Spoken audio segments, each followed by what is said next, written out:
Në vijim të takimeve me biznesin në Vlorë për të shpjeguar paketën paqja fiskale, drejtuesi politik i Partisë Socialiste Bledi Çuçi u ndal së fundmi në fabrikën e prodhimit të kripës Alba Sale Vlora.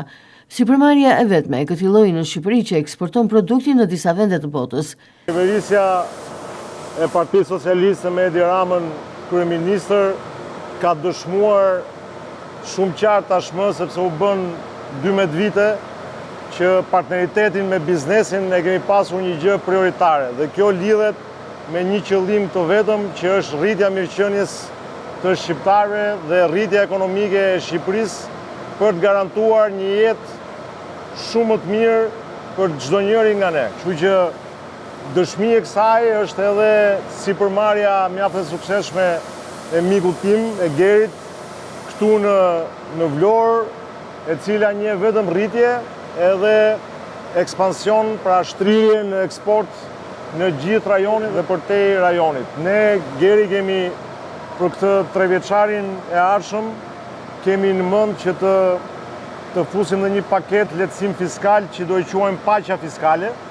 Paqja fiskale lidhet me tatimin mbi fitimin e biznesit, ku nëse ti do datohesh me tatimin që është 15% tani për fitimin, vetëm deri në përqindjen që ka rritja ekonomike. Nëse ti fiton më shumë se ç'është rritja ekonomike vjetore, ti do datohesh vetëm 5%. Çuçi përmendi më tej edhe kapërcimin e madh që Shqipëria ka bërë me rrogat fal politikave të qeverisë, e cila pagën minimale e çoi në 400 euro në muaj dhe nga janari 2026 do ta bëj 500 euro në muaj.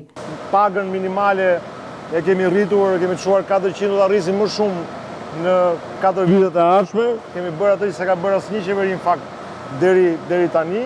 Kështu që besoj se kemi treguar që jemi partner shumë të mirë me njëri tjetrin, sepse dhe ne si qeveri, ne si sektor publik e kuptojmë shumë mirë që zhvillimi ekonomik nuk mund të vihet pa një partneritet me ju, pa një partneritet me një biznes fort, dhe aq më tepër një biznes siç e ka Geri, që ka një atmosferë shumë të mirë edhe me punonjësit, edhe me njerëzit që janë përfshirë në këtë biznes.